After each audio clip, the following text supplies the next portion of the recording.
All right, so let's come into our scene here.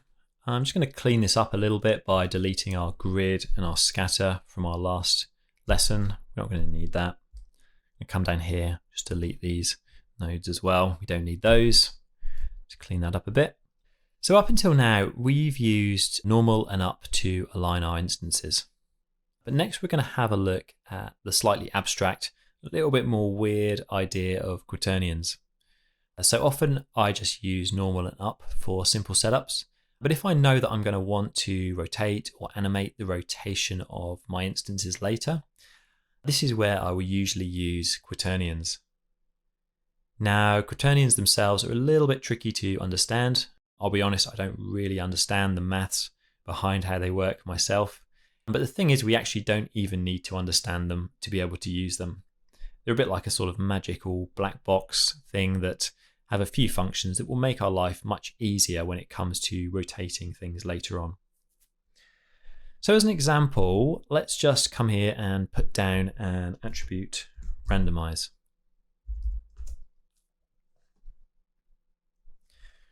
We can create a new attribute called Orient. Orient is going to be a quaternion, and quaternions are dimension or size 4. Which just means it's a vector for attribute. So in the same way that position or color is a vector 3, X, Y, Z, RGB, quaternions are vector 4, which just means they have 4 components. So I'm going to set the mode here to be inside sphere, and you can see that all of our alignments have changed. So Orient is one of a number of reserved attributes in Houdini, like normal and up, that Houdini looks for when instancing. It's actually more stable than using just normal and up, and as such Houdini will give it a higher priority. So if you have Orient on your points and you also have normal and up, Houdini will just ignore normal and up and just use the Orient. So what we have here at the moment is a random direction in full 360 degrees encoded here as our Orient. If we were to come over to the attribute spreadsheet, press Alt-8 to load this up, come to Orient here to search for that, you can see indeed we have this 4 vector attribute called Orient for each point. Now these numbers actually make no sense at all, but it's not important because we're never going to be setting these values ourselves. We're going to be using functions to set these values for us and let Houdini figure all this stuff out. So overall, these 4 numbers just describe a direction around our point and nothing more. The great thing about quaternions though is you can combine them or add them or animate them, and they'll always rotate in a stable and predictable way. So if you've ever animated rotation yourself and you've had problems with objects flipping or gimbal locks or just weird spinning behavior between keyframes, then this is exactly what quaternions are going to solve for us.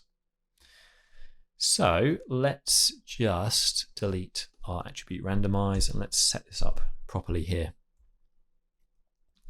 So given we've got our alignment already set up based on normal and up, let's just turn this into a quaternion for us. Let's put down a point wrangle, and we can type P at Orient.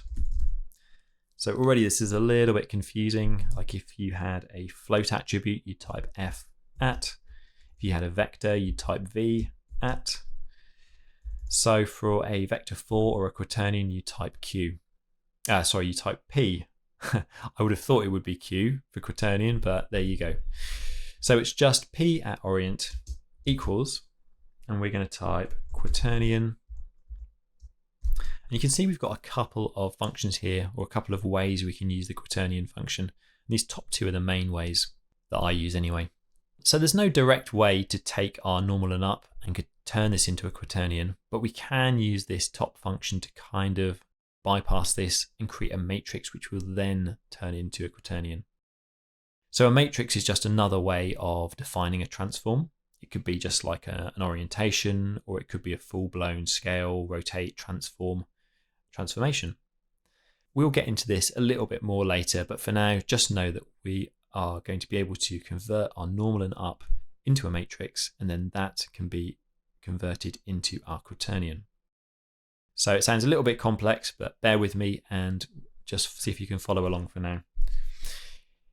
Let's type here make transform, and we are going to open this up. We can see that this will build or create it's just going to create a transform matrix for us. So the top one here is vector z-axis, vector y-axis. So we can actually put our normal and our up axis into this, and it's going to return that alignment as a matrix. So let's just type attribute n, comma, attribute up. So that turns this into our matrix. And let's close that bracket and put semicolon, which will turn our matrix into a quaternion and assign that to Orient. I know this is a bit of a mouthful. If you can remember this, great. If not, just come up here and just save this as a preset. I do this myself. Just got a little preset I always put down, and it just turns my normal and up into a Orient quaternion. So our alignment of our instances is the same, but we now are using Orient instead here. So the fun part is now that we have this set up, it actually makes it super easy to adjust this rotation with another quaternion setup. So let's have a look at that next. I'm going to quickly just rename this to be make Orient. And let's put down our second point wrangle. So this time, instead of creating an attribute on our geometry, I'm just going to create a variable. So instead of putting p at Orient, for example, I'm just going to type vector 4, which is the same thing as a quaternion, internally anyway. So let's call this rotation. Let's make that equal to, we're going to use our quaternion function again, but this time we're going to use our second variation of this, where we can use an angle and an axis. So essentially we're just going to have an angle around an axis such as x, y, or z, and we're going to send this to be a quaternion, which we will then use to align our geometry. Let's just come up here and just type angle, comma, axis, close that out, and let's create these variables above. So our angle is just going to be a float. Let's make this a channel float slider. I'm going to call this angle. Let's just create this by clicking on our button over here. Let's come up to our edit parameter interface. And just for now, we're going to set this to be 0 to 360 degrees. So this is in degrees.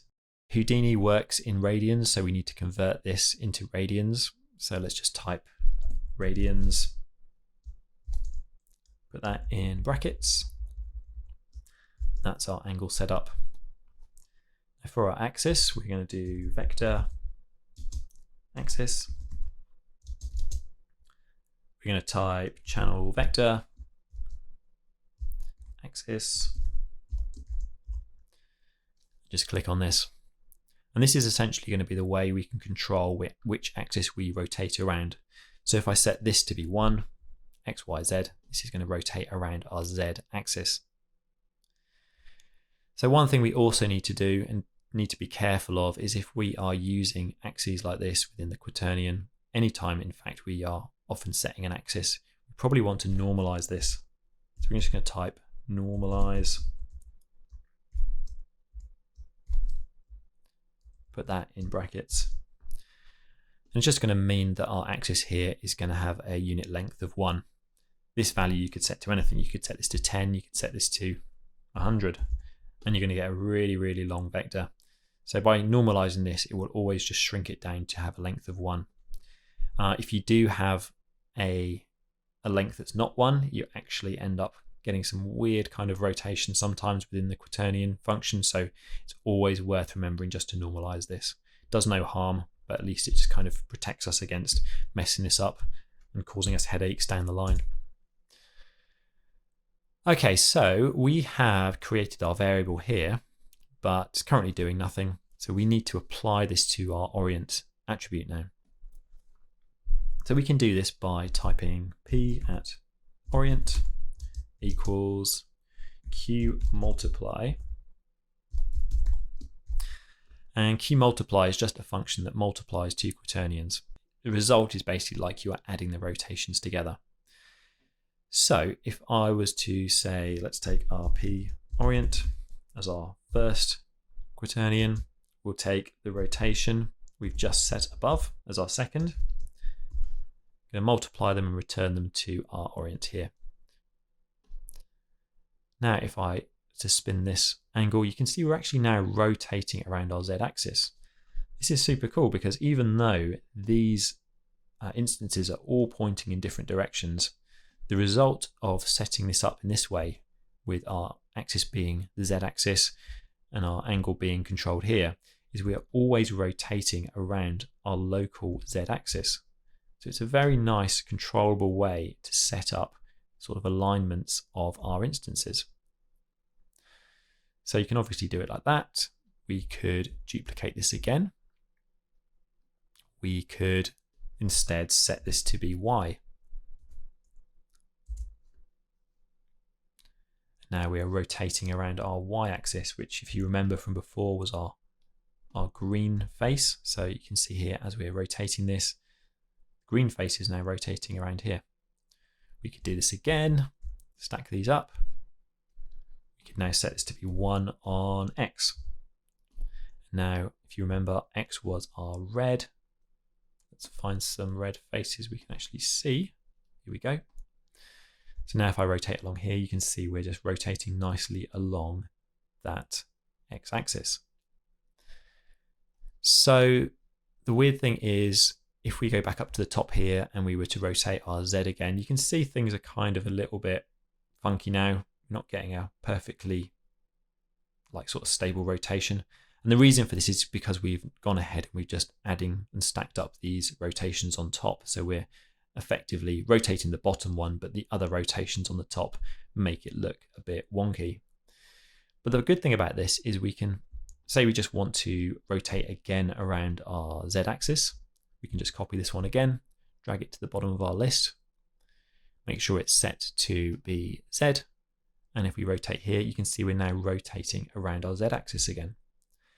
So the beauty of this is you kind of set your local axis here and then your rotation, and whatever direction your instance is currently facing in, it's going to rotate around this.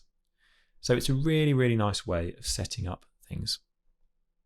And the cool thing is this can just be adjusted by anything. We don't have to just have a single angle here for all the clones. Let's, for example, get rid of these for now. Go back to our first one, which we changed this on. Let's say, for example, set this to be Y. We can rotate around the Y-axis here. Let's just focus on this. So, for example, we could set the angle now to be multiplied by a random point number. So it's going to make a random number between 0 and 1 for every point. We multiply the angle by that. So now all our instances will have a rotation in the Y somewhere between 0 and 360. We could also perhaps use a fall off to drive this. So we could say, let's put down our distance from target. I'm going to set this to be a plane. I'm going to rotate this around, bring this one up, back over here. I am going to not output the attribute, but I'm going to output a mask here. And now we could essentially just multiply our angle here by f attribute mask, I think it was. Yep, mask. So now we're multiplying this based on the mask. So if we were to come up to this again and we were to adjust our radius, you can see we now have this nice control where we can sort of like almost grow or like define our rotation along our along our instances based on this sort of fall off, which is super cool. So any kind of attribute we put in here can influence our angle, which will then be rotated around, and we get a super nice controllable way to rotate our instances. So one other function I do want to cover, but we might not use it in this course, is something super useful and I use a lot for other things, and that's called slurp.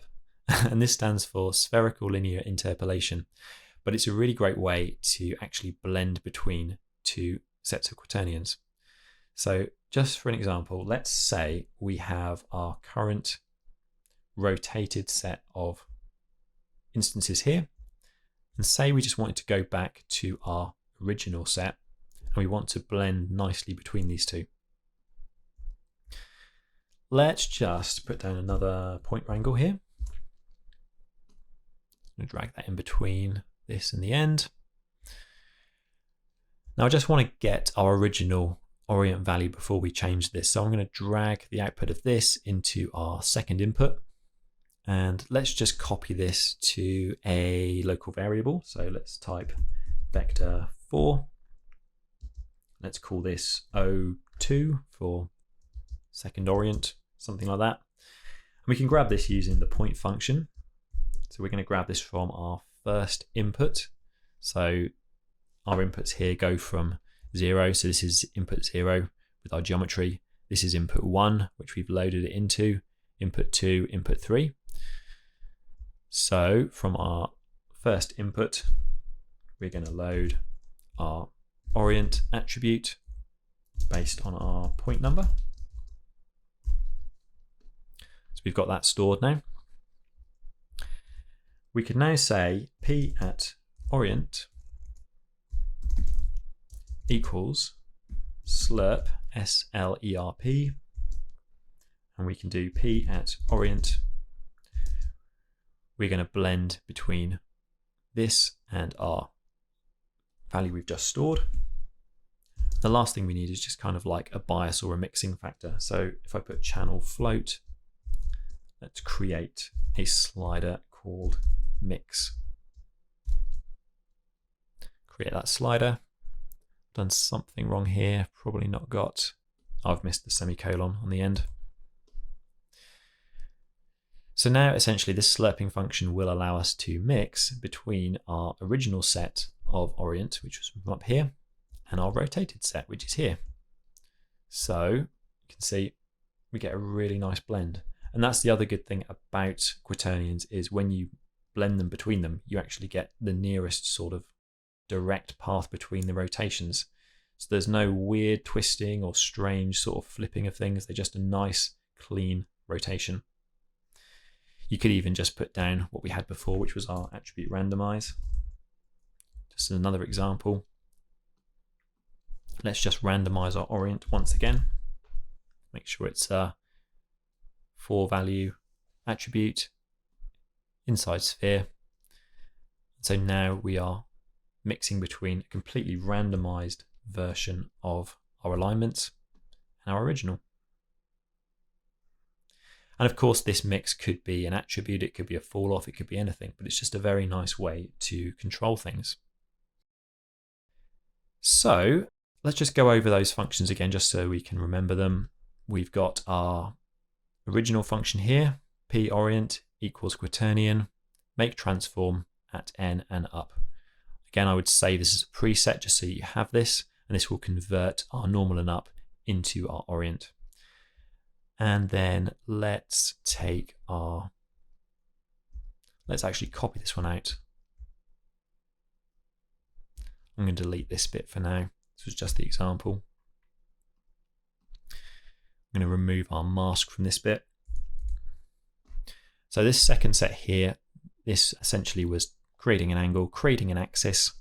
We're turning this into a quaternion based on the angle and the axis, and then we are Q multiplying this by the Orient.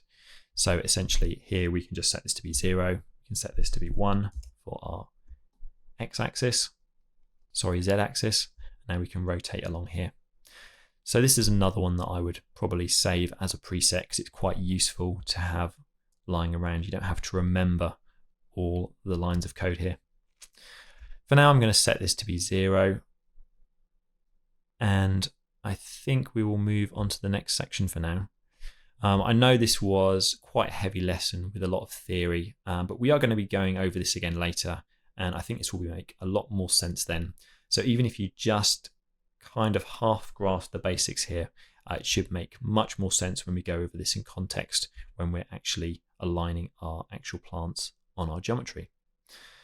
So I'm going to leave it for now, and we're going to move on in our next section to creating our geometry to scatter on our branch.